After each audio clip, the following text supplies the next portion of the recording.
ആരൊക്കെ എതിര് നിന്നാലും അനീഷിനെ അത് ബാധിക്കുമെന്ന് എനിക്ക് തോന്നിയിട്ടില്ല. വെറുതെ അല്ല ആളെ പെണ്ണിട്ടിട്ട് പോയത്. കാര്യം അത് അനീഷിൻ്റെ വളരെ പേഴ്സണൽ ആയിട്ടുള്ള ലൈഫാണ്.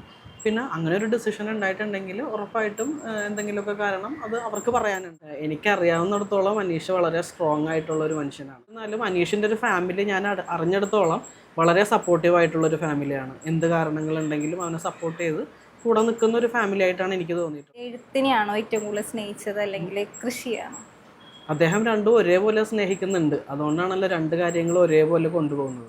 പറഞ്ഞാൽ ഞാൻ അറിയുന്നിടത്തോളം അനീഷ് സത്യം ഏത് മിഥ്യ ഏതെന്ന് വേർതിരിച്ചറിയാനുള്ള പക്വത ഉള്ള ഒരാളാണ്. ആൾക്കപ്പോൾ റിലേഷൻഷിപ്പ്, ലവ് അങ്ങനെയുള്ള അറ്റാച്ച്മെൻ്റ് ഒന്നുമില്ല.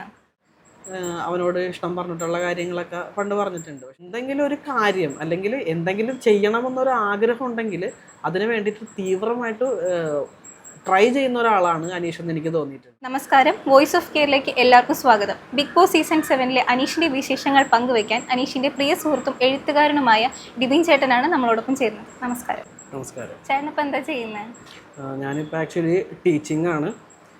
എഴുത്ത് നടക്കുന്നുണ്ട്. അതിനോടൊപ്പം തന്നെ മെയിനായിട്ട് ഫോക്കസ് ചെയ്യുന്നത് ടീച്ചിങ് തന്നെ. അനീഷ് ചേട്ടനായിട്ടുള്ള ബന്ധം എങ്ങനെയാണ് അപ്പോൾ? അതായത് ഞാനൊരു എഴുത്തുകാരനാണ്, അനീഷും എഴുത്തുകാരനാണ്. അപ്പോൾ എഴുത്തുകാർക്ക് വേണ്ടിയിട്ട്, അതായത് ഒരു പുസ്തകമെങ്കിലും പബ്ലിഷ് ചെയ്തിട്ടുള്ള എഴുത്തുകാർക്ക് വേണ്ടിയിട്ട് ഒരു കൂട്ടായ്മ എന്നുള്ള രീതിയിൽ വാക്ക് എന്നൊരു കൂട്ടായ്മ ഞാൻ രൂപീകരിച്ചു. ആ കൂട്ടായ്മയിലേക്ക് വന്നിട്ടുള്ള ഒരു എഴുത്തുകാരനാണ് അനീഷ്. വന്ന കാലം തൊട്ട് ബിഗ് ബോസിലേക്ക് പോകുന്നത് വരെ ഗ്രൂപ്പിൽ വളരെ ആക്റ്റീവായിട്ട് നിന്ന് ഗ്രൂപ്പിൻ്റെ എല്ലാ കാര്യങ്ങളും നോക്കി പ്രവർത്തിച്ചിട്ടുള്ള ഒരാളാണ് അനീഷ്. അപ്പോൾ അത് ആദ്യം ഗ്രൂപ്പിലേക്ക് വന്ന് വളരെ കുറച്ച് കാലം കഴിഞ്ഞപ്പോഴേക്കും എലക്ഷൻ വഴി ഗ്രൂപ്പിൻ്റെ കോർഡിനേറ്റർ ആയിട്ടുള്ള ആളാണ്. തുടക്കം തൊട്ട് എനിക്ക് അറിയാവുന്ന മെമ്പറാണ്. ഞങ്ങൾ വളരെ അടുത്ത സുഹൃത്തുക്കളാണ്. ബിഗ് ബോസിൽ അനീഷേട്ടൻ്റെ പ്ലേ എങ്ങനെയുണ്ട്? ടു ബി ഫ്രാങ്ക്, ഞാൻ ഇതിന് മുന്നേ ഉള്ള സീസൺസ് ഒന്നും കണ്ടിട്ടില്ല. ഇതിപ്പോൾ ഈ സീസണിൽ അനീഷ് ഉള്ളത് കൊണ്ടിട്ട് ആ പ്രോഗ്രാം കണ്ടു നോക്കാമെന്നുള്ള രീതിയിലാണ് ഞാൻ കണ്ടു തുടങ്ങിയത്. അങ്ങനെ കോൺസ്റ്റൻ്റായിട്ട് ഞാൻ കാണാറില്ല, എങ്കിലും സമയം കിട്ടുന്നത് പോലെയൊക്കെ ഞാൻ പ്രോഗ്രാം കാണാറുണ്ട്. അത്യാവശ്യം നല്ലൊരു കോണ്ടൻറ് ക്രിയേറ്ററായിട്ട് എനിക്ക് തോന്നി. നല്ല രീതിയിൽ ഗെയിംസൊക്കെ ചെയ്യുന്ന ഒരാളായിട്ട് എനിക്ക് തോന്നിയായിരുന്നു. ആള് ഇപ്പോൾ എല്ലാവരെയും ബിഗ് ബോസിൽ തന്നെ എല്ലാവരായിട്ടും ഭയങ്കരമായിട്ട് ഇങ്ങനെ ആക്റ്റീവായിട്ട് നിൽക്കുന്ന, അതുപോലെ തന്നെ ചെറിയ ചെറിയ ഇഷ്യൂസിനെ ആളിങ്ങനെ ഭയങ്കരമായിട്ട് അവരെ പ്രൊവോക്ക് ചെയ്യുന്ന പോലെയൊക്കെ തോന്നിയായിരുന്നു കണ്ടപ്പോൾ? അങ്ങനെ തോന്നിയില്ല. ഞാൻ ആ ഒരു ഷോ കണ്ടപ്പോൾ അതൊരു ഷോയിൻ്റെ സ്പിരിറ്റിലാണ് വാച്ച് ചെയ്തത്. അപ്പോൾ അതുകൊണ്ട് തന്നെ എനിക്ക് അങ്ങനെ ഒരു ഇതായിട്ട് തോന്നിയില്ല. ആള് റിയൽ ലൈഫിൽ ഇതേപോലെ നല്ല ആക്റ്റീവാണ്, എല്ലാവരും ഭയങ്കര മിങ്കിൾ ചെയ്യുന്ന ഒരു ക്യാരക്ടർ. എനിക്കറിയാവുന്നിടത്തോളം അനീഷ് വളരെ ആക്റ്റീവായിട്ടുള്ള ഒരാളാണ്. അതുപോലെ നമ്മളുടെ ഗ്രൂപ്പിന് വേണ്ടിയിട്ട്, വാക്ക് എന്നുള്ള സംഘടനയ്ക്ക് വേണ്ടിയിട്ട് വളരെ അധികം കോൺട്രിബ്യൂട്ട് ചെയ്യുന്ന ആളാണ്. അതുപോലെ എഴുത്തുമായിട്ട് ബന്ധപ്പെട്ട് വരുന്ന പരിപാടികൾ, ഫങ്ഷൻസ്, അവിടെയൊക്കെ ഒരു കണ്ടിന്യൂസ് ആയിട്ട് വരുന്ന ഒരാളാണ്. ആളുടെ ഒരു പ്രസൻസ് എപ്പോഴും അങ്ങനെയുള്ള പരിപാടികൾക്കൊക്കെ ഉണ്ടാവാറുണ്ട്. വളരെ മോട്ടിവേറ്റിംഗ് ആയിട്ടുള്ള ഒരാളായിട്ടാണ് എനിക്ക് തോന്നിയിട്ടുള്ളത്. ഈ ഷോയിൽ തന്നെ ഒരുപാട് പേര് അനീഷേട്ടനെ പറ്റി നല്ല രീതിക്ക് നെഗറ്റീവ് പറയുന്നത്, ഇപ്പം കമന്റിലോ അല്ലാതെ തന്നെ ആ ഹൗസിൽ തന്നെ ആളെ ഭയങ്കരമായിട്ട് പ്രൊവോക്ക് ചെയ്യുന്ന രീതിയിലൊക്കെ സംസാരിക്കുന്നുണ്ട്. ആസ് എ ഫ്രണ്ട് അത് കാണുമ്പോൾ എന്താ തോന്നുക? അങ്ങനെ ഒന്ന് രണ്ടെണ്ണം റീൽസൊക്കെ ആയിട്ട് ഞാൻ കണ്ടിരുന്നു. പക്ഷേ എനിക്ക് പ്രത്യേകിച്ച് അങ്ങനെ വിഷമം കാര്യങ്ങളൊന്നും തോന്നിയില്ല. കാരണം എനിക്കറിയാവുന്നിടത്തോളം അനീഷ് വളരെ സ്ട്രോങ് ആയിട്ടുള്ളൊരു മനുഷ്യനാണ്.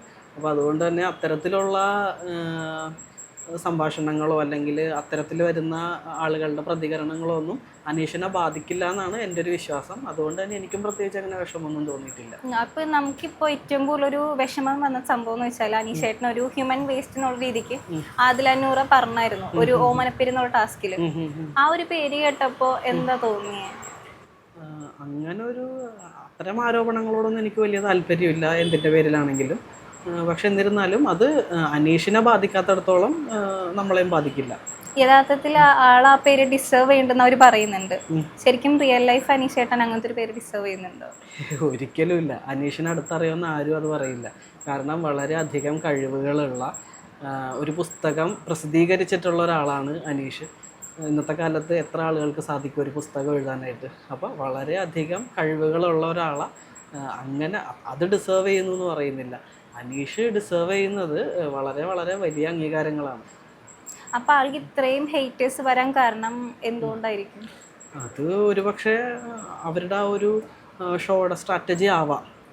പക്ഷെ അത് ഒരു ഷോയാണ്, അതിനൊരു ഷോ ആയിട്ട് മാത്രം കണ്ടാൽ മതി. അത് യഥാർത്ഥ മനുഷ്യനെ എന്താ പറയുക ഈ രീതിയിലാണ്, അല്ലെങ്കിൽ എന്താ പറയുക ആ ഒരു ഗെയിമിൻ്റെ പെർസ്പെക്റ്റീവിൽ ഒരാളെ ജഡ്ജ് ചെയ്യുന്നതിനോട് എനിക്ക് താല്പര്യമില്ല. ഞാൻ അറിയുന്നിടത്തോളം അനീഷ് വളരെ നല്ലൊരു മനുഷ്യനാണ്. ആളൊരു കർഷകനാണെന്ന് പറയുന്നുണ്ടല്ലോ. അതെ അതെ. അപ്പൊ ആള് എഴുത്തിനെയാണോ ഏറ്റവും കൂടുതൽ സ്നേഹിച്ചത് അല്ലെങ്കിൽ കൃഷിയാണോ?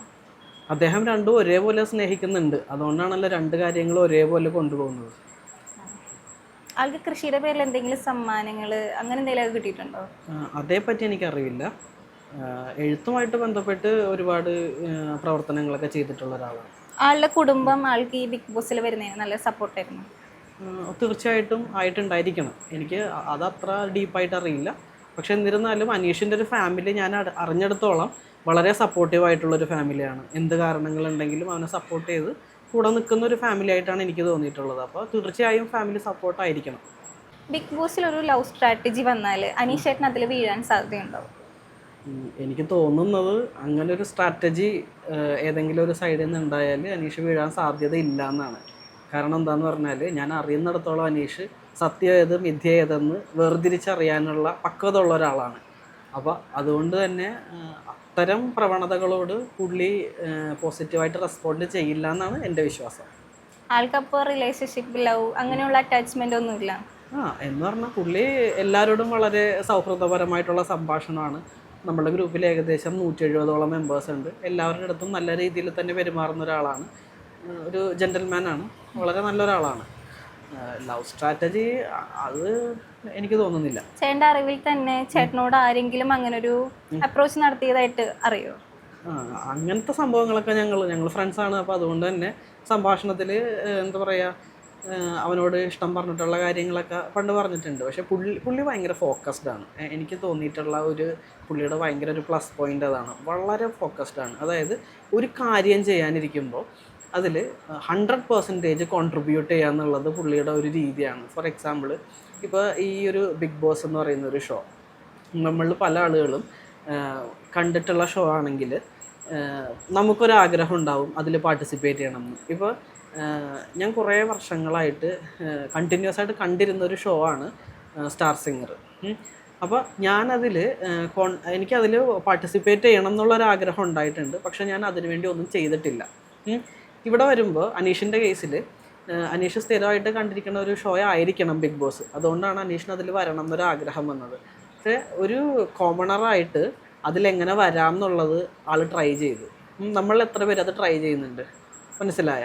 അപ്പോൾ എന്തെങ്കിലും ഒരു കാര്യം അല്ലെങ്കിൽ എന്തെങ്കിലും ചെയ്യണമെന്നൊരു ആഗ്രഹം ഉണ്ടെങ്കിൽ അതിന് വേണ്ടിയിട്ട് തീവ്രമായിട്ട് ട്രൈ ചെയ്യുന്ന ഒരാളാണ് അനീഷ് എന്ന് എനിക്ക് തോന്നിയിട്ടുണ്ട്.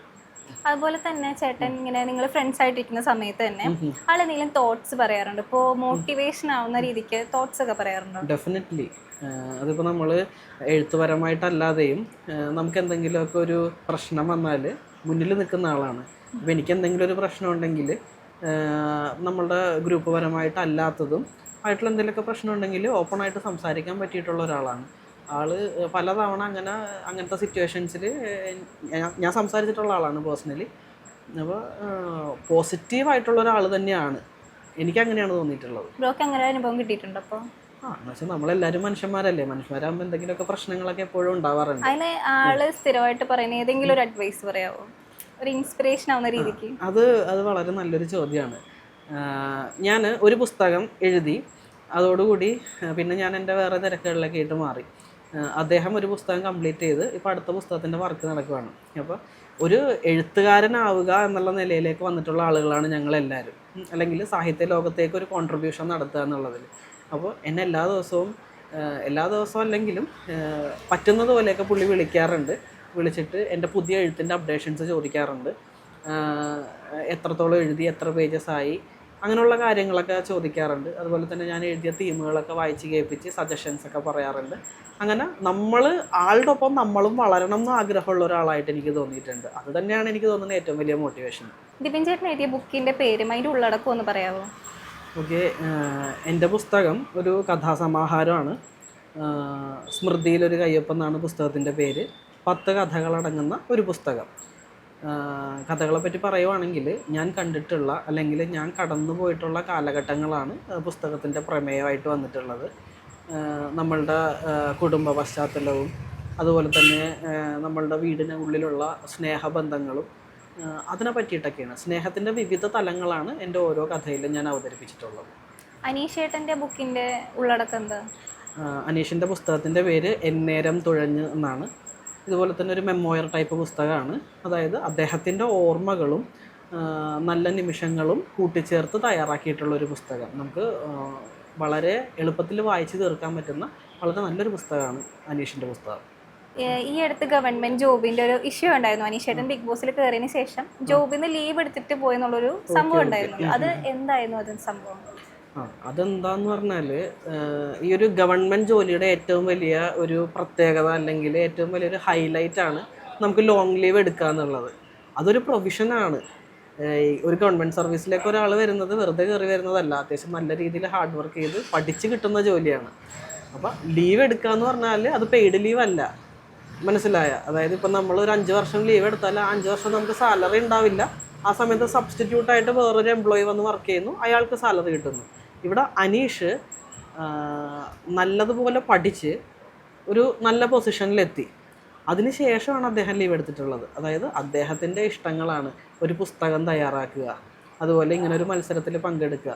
അതിന് വേണ്ടിയിട്ട് അദ്ദേഹം എന്താ പറയുക, നല്ലതുപോലെ വർക്ക് ചെയ്ത് കിട്ടിയ ജോലിയാണ്.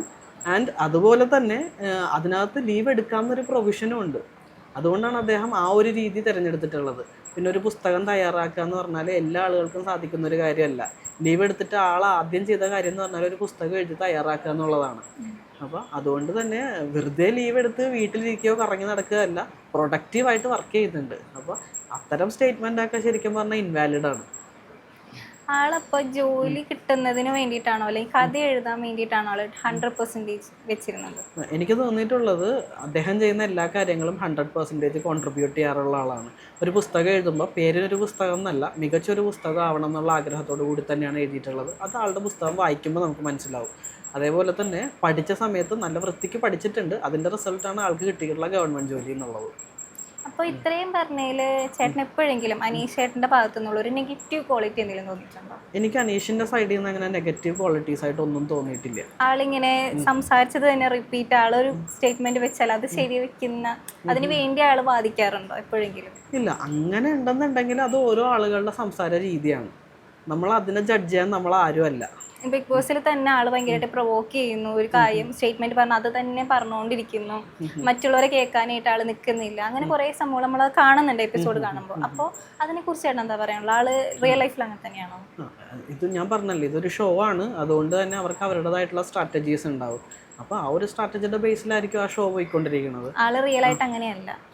എൻ്റെ അടുത്ത് വളരെ നല്ല പേഴ്സണാലിറ്റിയാണ്. നമ്മൾ അടുത്തറിയുന്നതുകൊണ്ടിട്ട് എനിക്ക് അന്വേഷണം വളരെ നല്ല പേഴ്സണാലിറ്റിയാണ്. നമ്മളെപ്പോഴും ഒരാളുടെ ഒരു സൈഡ് മാത്രം കണ്ട് ജഡ്ജ് ചെയ്യരുത്.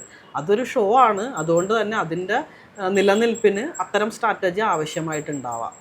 അങ്ങനെ നല്ലൊരു കോണ്ടന്റ് ക്രിയേറ്റ് ചെയ്യണം എന്നുള്ളത് അവരുടെ സ്ട്രാറ്റജി ആയിരിക്കാം. ആൾ ഓപ്പൺ മൈൻഡാണ്. അത് ആളുടെ വിഷമങ്ങളൊക്കെ നിങ്ങളോട് പങ്കുവെക്കാറുണ്ടോ? അതെ, ഞങ്ങൾ നല്ല ഫ്രണ്ട്സാണ്. അതുകൊണ്ട് തന്നെ ഞങ്ങൾ അങ്ങോട്ടും ഇങ്ങോട്ടും കാര്യങ്ങളൊക്കെ സംസാരിക്കാറുള്ളതാണ്. നല്ലൊരു ലിസണറാണോ? നല്ല ലിസണറാണ്, നല്ല സ്പീക്കറാണ്, എല്ലാം കൊണ്ടും നല്ലൊരു മനുഷ്യനാണ്. എനിക്ക് പേഴ്സണലി പുള്ളി നല്ലൊരു പേഴ്സണായിട്ട് തന്നെയാണ് ഇന്നേ വരെ തോന്നിയിട്ടുള്ളത്. അപ്പൊ എന്തുകൊണ്ടായിരിക്കും ഷോയിൽ പോകുമ്പോൾ മറ്റുള്ളവർ അവരുടെ കാര്യങ്ങൾ പറയാൻ ആള് പിന്നാലെ നടക്കുമ്പോൾ നിൽക്കാത്ത കാര്യം എന്താ? അത് ഞാൻ ഓൾറെഡി പറഞ്ഞല്ലോ. അത് അവർക്ക് എന്തെങ്കിലും സ്ട്രാറ്റജീസ് ഉണ്ടാവാം. അതിനെപ്പറ്റി പറയാൻ ഞാൻ ആളല്ല. ഫ്രണ്ട് അല്ലാതെ ഒരു പ്രേക്ഷകൻ എന്ന നിലയിൽ അനീഷേട്ടൻ്റെ പ്ലേ കാണുമ്പോൾ എങ്ങനെയായിരിക്കും ചേട്ടൻ വിലയിരുത്തുക? അത് അനീഷിൻ്റെ എന്നല്ല, ആരുടെ ഒരു ഷോ ആണെങ്കിലും ഞാൻ ആ ഒരു സെൻസിലേ എടുക്കാറുള്ളൂ. ഇപ്പോൾ ഒരു റിയാലിറ്റി ഷോ, ഇപ്പോൾ എന്തെങ്കിലും ഒരു മ്യൂസിക് പ്രോഗ്രാം ആവട്ടെ, അല്ലെങ്കിൽ ഒരു ഡാൻസ് കോമ്പറ്റീഷൻ ആവട്ടെ, നമ്മൾ ആ ഒരു രീതിയിലേ കാണാറുള്ളൂ. നമ്മളുടെ പേഴ്സ്പെക്റ്റീവ് അതൊരു ഷോ ആണ്. ആ ഒരു രീതിയിൽ അതിനപ്പുറത്തേക്ക് ആ ഷോയിൽ കാണുന്നതാണ് ആ റിയൽ ലൈഫിലെ മനുഷ്യൻ, അല്ലെങ്കിൽ ആ ഷോ മാത്രമാണ് ജീവിതം. അങ്ങനെ നമ്മൾ തെറ്റിദ്ധരിക്കരുത്. എപ്പോഴും നമ്മൾ എന്ത് സിറ്റുവേഷൻ വന്നാലും എനിക്ക് തോന്നിയിട്ടുള്ളത് മനുഷ്യന്മാരെ ഡിപ്പെൻഡ് ചെയ്തിട്ടാണ്. അതായത് ഇപ്പോൾ ഞാനിപ്പോൾ ഒരു ഷോയിൽ നിൽക്കുവാണെങ്കിൽ ആ ഷോ നമ്മൾ കണ്ടറിഞ്ഞ് ചെയ്യും, മനസ്സിലായി. ഇപ്പോൾ ഞാൻ എഴുതാനിരിക്കുവാണെങ്കിൽ ഇപ്പോൾ കൂടുതലും എന്താ പറയുക, ആളുകളിൽ നിന്നൊക്കെ മാറി നമ്മൾ സൈലൻ്റ് ഒരു ഏരിയ നമ്മൾ കണ്ടുപിടിക്കും, മനസ്സിലായി. അപ്പോൾ നമ്മളിപ്പോൾ ഫോർ എക്സാമ്പിൾ ഞാൻ പറയുകയാണെങ്കിൽ, ഇപ്പോൾ ഞാനിപ്പോൾ ഒരു വലിയ എഴുത്തിലാണ് ഇരിക്കുന്നത്. ആ ഒരു സമയത്ത് എനിക്ക് എന്തെങ്കിലും ഒരു ഫാമിലി ഫംഗ്ഷനോ അങ്ങനെ എന്തെങ്കിലും കാര്യങ്ങൾ വന്നെന്നിരിക്കട്ടെ, ആ സമയത്ത് ചിലപ്പോൾ ആ സമയത്ത് ഞാൻ പ്രാധാന്യം കൊടുക്കുന്നത് ചിലപ്പോൾ എഴുത്തിനായിരിക്കും. അതുകൊണ്ട് തന്നെ എനിക്ക് ആ ഫംഗ്ഷന് പോകാൻ പറ്റിയെന്ന് വരില്ല. അപ്പം ഞാൻ പോവാത്തത് പല രീതിയിൽ ഇൻ്റർപ്രറ്റ് ചെയ്യാം. ചിലപ്പോൾ ഞാൻ മനഃപൂർവ്വം വരാത്തതാണെന്ന് പറയാം, മനസ്സിലായ. അപ്പോൾ അതിന് വ്യക്തമായിട്ടുള്ളൊരു കാരണമുണ്ട്, ഞാൻ എഴുതുകയാണെന്നുള്ളത്. അതേപോലെ തന്നെയാണ് ഇതൊരു ഷോ ആണ്, മനസ്സിലായ. അപ്പോൾ ആ ഒരു ഷോയുടെ എക്സിസ്റ്റൻസിന് അവർക്ക് അവരുടേതായ സ്ട്രാറ്റജീസ് ഉണ്ടാവും. എനിക്കങ്ങനെയാണ് തോന്നിയിട്ടുള്ളത്. പിന്നെ ബിഗ് ബോസിൽ 20 മത്സരാർത്ഥികളുണ്ട്. അതിൽ 19 പേരും അനീഷേട്ടനെതിരെ നിൽക്കുന്നു എന്നുള്ള സംഭവം ആ ബിഗ് ബോസ് ഹൗസിൽ തന്നെ പറഞ്ഞിരുന്നു. അത് കേൾക്കുമ്പോൾ അതിലെന്താ നമുക്ക് മനസ്സിലാവുക? അതിലെന്താ മനസ്സിലാവുക എന്നുള്ളത് എനിക്കറിയില്ല. അതായത് അനീഷേട്ടൻ അവിടെ ആളാണ് സ്റ്റാർ, അതായത് ആള് കണ്ടന്റ് കൊടുക്കുന്നത് കൊണ്ട് ഇവർക്ക് അതൊരു പേടി കൊണ്ടായിരിക്കോ 19 പേരും ആൾക്ക് എഗെയിൻസ്റ്റ് ആയിട്ട് നിൽക്കുന്നത്?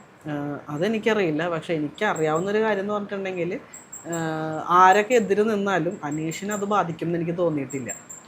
അത് ഈ ഒരു ഷോയുടെ ആസ്പെക്റ്റിൽ പറഞ്ഞതല്ല, ഞാൻ ആളുടെ റിയൽ ലൈഫ് എനിക്കറിയാവുന്ന കൊണ്ടിട്ട് പറഞ്ഞതാണ്.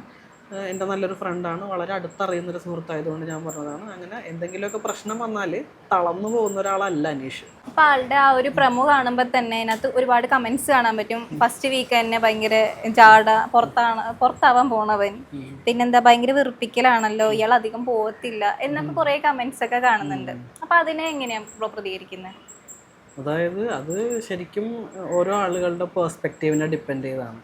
അപ്പോൾ ഒരാളെ കാണുമ്പോൾ അവർക്ക് എന്ത് തോന്നുന്നു എന്നുള്ളതാണ് അവർ ഈ കോമൻറ്റ് സെഷനിൽ പറയുന്നത്. അതിൽ നമ്മൾ ബാധ്യസ്ഥരല്ല. അതിനെപ്പറ്റി നമ്മൾ അധികം ആധികാരികമായിട്ട് ചിന്തിക്കേണ്ട ആവശ്യമില്ല. ഓരോ ആളുകളുടെ പെർസ്പെക്റ്റീവാണത്. അതുപോലെ തന്നെ ഇതിനകത്തൊരു കമൻറ്റ് വന്നതാണ്, അതായത് വെറുതെ അല്ല ആളെ പെണ്ണിട്ടിട്ട് പോയത്, വെറുതെ അല്ല എന്നുള്ള രീതിക്ക് ഒരു കമൻറ്റ് കണ്ടു. അതെന്താണത്? അങ്ങനെ ഒന്നും നമുക്ക് ചിന്തിക്കേണ്ട ആവശ്യമില്ല. കാരണം ഒന്നാമത്തെ കാര്യം അത് അനീഷിൻ്റെ വളരെ പേഴ്സണലായിട്ടുള്ള ലൈഫാണ്. പിന്നെ അങ്ങനെ ഒരു ഡിസിഷൻ ഉണ്ടായിട്ടുണ്ടെങ്കിൽ ഉറപ്പായിട്ടും എന്തെങ്കിലുമൊക്കെ കാരണം അത് അവർക്ക് പറയാനുണ്ടാവും. നമ്മളിപ്പോൾ ഒരു സൈഡ് മാത്രം കേട്ടിട്ട് പറയേണ്ടതല്ലല്ലോ. മാത്രമല്ല അതിനെപ്പറ്റിയൊക്കെ സംസാരിക്കുന്നത് അത് നിങ്ങൾ ഡയറക്റ്റ് അനീഷ് വരുമ്പോൾ അനീഷിനോട് ചോദിക്കുന്നതായിരിക്കും കുറച്ചുകൂടെ നല്ലത്. അനീഷേട്ടൻ അതൊക്കെ പങ്കുവയ്ക്കാനായിട്ട് ആഗ്രഹിക്കുന്ന ഒരു ക്യാരക്ടറാണോ? ചിലപ്പോൾ സംസാരിക്കുമായിരിക്കും, അതേപ്പറ്റി എനിക്കറിയില്ല. അല്ല, കണ്ടുകൊടുത്തോളം കൊണ്ട് എന്തായിരിക്കും ആളുടെ മറുപടി? ചീത്തയായിരിക്കുമോ അല്ലെങ്കിൽ ആളെ ജസ്റ്റ് ഇഗ്നോർ ചെയ്ത് വിടുമായിരിക്കും? അത് ഞാൻ പറഞ്ഞല്ലോ, അത് ഫുള്ള് പുള്ളീനെ ഡിപ്പെൻഡ് ചെയ്തിരിക്കും. ഇപ്പം എൻ്റെ പേഴ്സണൽ കാര്യമേ എനിക്ക് പറയാൻ പറ്റുള്ളൂ. മറ്റൊരാളുടെ കാര്യത്തെ പറ്റിയിട്ട് എനിക്ക് ആളെങ്ങനെ പ്രതികരിക്കും എന്ന് ചോദിച്ചു കഴിഞ്ഞാൽ, അതും ഇങ്ങനെ വളരെ പേഴ്സണൽ ആയിട്ടുള്ളൊരു കാര്യം ആയതുകൊണ്ടിട്ട് അത് ആളുടെ ആ ഒരു സമയത്ത് തോന്നൽ പോലെ ഇരിക്കും. കഴിഞ്ഞ എപ്പിസോഡിൽ അനീഷേട്ടൻ ഇങ്ങനെ എല്ലാവരോടും പിണങ്ങി മിണ്ടാതെ വിഷമിച്ചിരിക്കുന്ന ഒരു സീൻ കണ്ടായിരുന്നു. ശരിക്കും അനീഷേട്ടൻ അങ്ങനെ പിണങ്ങിയിരിക്കുന്ന ഒരാളാണോ ഒരു ഇഷ്യൂ വരുമ്പോൾ? പിണങ്ങിയിരിക്കുക അങ്ങനെ ഒരാളൊന്നും അല്ല. ഞാൻ പറഞ്ഞല്ലോ, അനീഷ് വളരെ സ്ട്രോങ് ആയിട്ടുള്ളൊരു മനുഷ്യനാണ്. പക്ഷെ ഒരു മനുഷ്യനാകുമ്പോൾ എല്ലാ തരത്തിലുള്ള വികാരങ്ങൾ ഉണ്ടാവാം. അദ്ദേഹത്തിൻ്റെ മനസ്സിന് ബുദ്ധിമുട്ടുണ്ടാക്കുന്ന അല്ലെങ്കിൽ വിഷമമുണ്ടാക്കുന്ന എന്തെങ്കിലും കാരണങ്ങൾ സംഭവിച്ചതുകൊണ്ടായിരിക്കാം അങ്ങനെ പ്രതികരിച്ചിട്ടുണ്ടാകുന്നത്. ആളത്രയും സ്ട്രോങ് ആയിട്ടുള്ള ആളാണല്ലോ, അപ്പോൾ ആൾക്ക് അത്രയും വിഷമാവുന്ന രീതിക്ക് എന്തെങ്കിലും കിട്ടിയിട്ടായിരിക്കുമോ അദ്ദേഹം അങ്ങനെ? അതെ, അത് അത്രേ ഉള്ളൂ. അതായത് ഞാൻ പറഞ്ഞല്ലോ, എല്ലാ മനുഷ്യന്മാരും എത്ര സ്ട്രോങ് ആയിട്ടുള്ള മനുഷ്യന്മാരാണെന്ന് പറഞ്ഞാലും അവർക്ക് ചിലപ്പോൾ വിഷമം തട്ടുന്ന വിധത്തിലുള്ള എന്തെങ്കിലും ചെറിയൊരു കാര്യം ഉണ്ടായാൽ മതി. അപ്പോൾ രണ്ടാമതൊരാൾ അല്ലെങ്കിൽ കണ്ടു നിൽക്കുന്ന ഒരാൾക്ക് അതൊരു വലിയ പ്രശ്നമായിട്ട് തോന്നിയെന്ന് വരില്ല. പക്ഷേ ആളുടെ മനസ്സിൽ അത് വിഷമം ഉണ്ടാക്കിയിട്ടുണ്ടെങ്കിൽ ആ സമയത്ത് ഒരു മാസ്ക് ഇടാൻ പറ്റില്ല നമുക്ക്. അത് എക്സ്പ്രസീവാണ് പുള്ളി. അപ്പോൾ അതുകൊണ്ട് അത്രയും വിഷമം ഉണ്ടാക്കുന്ന കാര്യം ആയതുകൊണ്ടായിരിക്കാം ചിലപ്പോൾ പുള്ളി അങ്ങനെ മിണ്ടാതിരുന്നിട്ടുള്ളത്. ഞാൻ ആ എപ്പിസോഡ് കണ്ടിട്ടില്ല. അനീഷേട്ടൻ അങ്ങനെ വിഷമിച്ചിരിക്കുമ്പോൾ നിങ്ങൾക്ക് വിഷമം തോന്നാറുണ്ടോ? അല്ല, അങ്ങനെ അനീഷ് വിഷമിച്ചിരിക്കുന്നൊരു സന്ദർഭം ഞങ്ങൾക്കിടയിൽ അല്ലെങ്കിൽ ഞങ്ങളെ എഴുത്തുകാർക്കിടയിൽ ഉണ്ടായിട്ടില്ല. ആളെ ഏറ്റവും കൂടുതൽ ഇഷ്ടപ്പെടുന്ന വ്യക്തി ആരാ?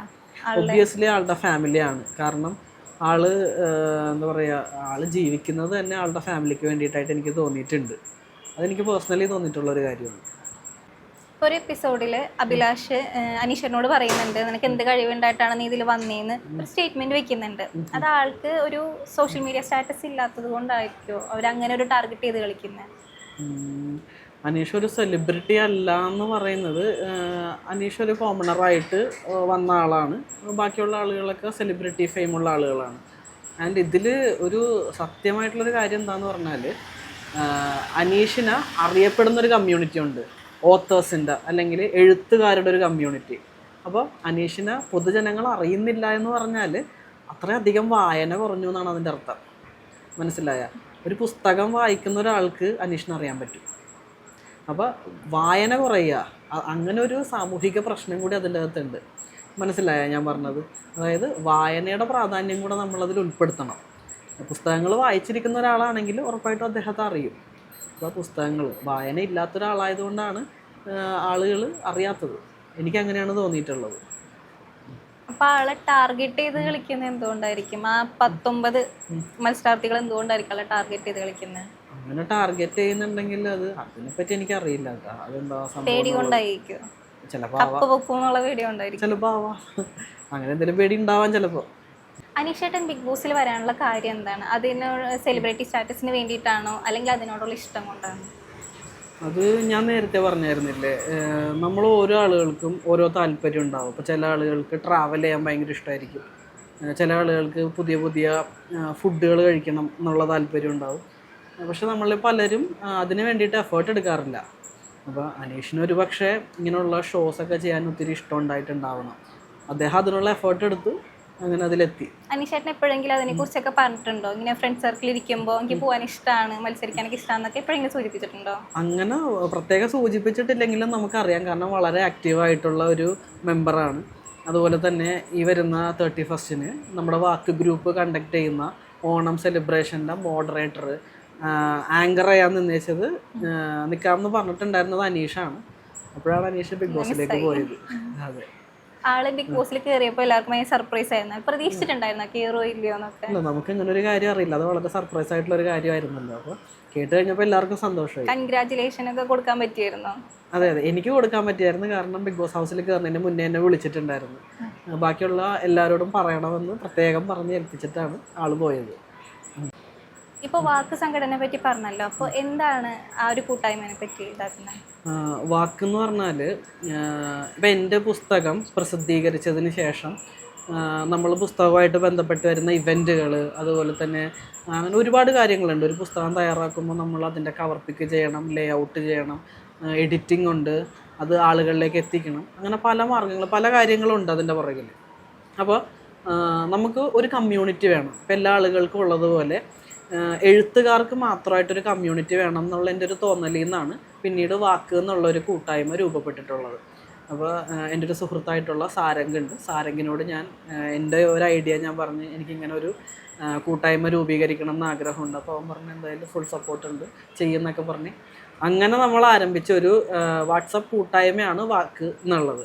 അതായത് ഒരു പുസ്തകമെങ്കിലും പബ്ലിഷ് ചെയ്തിട്ടുള്ള എഴുത്തുകാർക്ക് വേണ്ടിയിട്ടുള്ള കൂട്ടായ്മ. അപ്പോൾ അങ്ങനെ നമ്മൾ സ്റ്റാർട്ട് ചെയ്ത് ഒരുപാട് എഴുത്തുകാർ അതിലേക്ക് വന്ന് ഇപ്പോൾ ഏകദേശം 170ഓളം എഴുത്തുകാരുള്ളൊരു കൂട്ടായ്മയാണ്. നമ്മളിപ്പോൾ അത് രജിസ്ട്രേഷൻ്റെ പ്രോസസ്സ് നടന്നുകൊണ്ടിരിക്കുകയാണ്. അപ്പോൾ അതിൽ ആ ഒരു കൂട്ടായ്മ വന്ന് വളരെ ശക്തമായിട്ട് ആ ഗ്രൂപ്പിന് വേണ്ടി പ്രവർത്തിച്ചിട്ടുള്ള ഒരാൾ കൂടിയാണ് നമ്മുടെ അനീഷ്. ഇപ്പോൾ വാക്കെന്ന് പറഞ്ഞാൽ ഇത്രയേ ഉള്ളൂ, എഴുത്തുകാർക്ക് വേണ്ടിയിട്ടുള്ള എഴുത്തുകാരുടെ ക്ഷേമത്തിന് വേണ്ടിയിട്ടുള്ള ഒരു സംഘടന. എപ്പോഴാണ് അപ്പോൾ ഇങ്ങനൊരു സംഘടന രൂപീകരിക്കണം, ഇങ്ങനൊരു പേര് കൊടുക്കണം എന്നൊക്കെ എപ്പോഴാണ് തോന്നിയിട്ടുള്ളത്? അതെന്ന് പറഞ്ഞാൽ, ഇത് തുടങ്ങുന്ന സമയത്ത് എൻ്റെ ഒരു മൈൻഡിലെന്ന് വെച്ചാൽ, എനിക്ക് ഒരുപാട് കൂട്ടുകാരുണ്ട്, പക്ഷെ കൂട്ടുകാരിൽ ആരും എഴുത്തുകാരല്ല.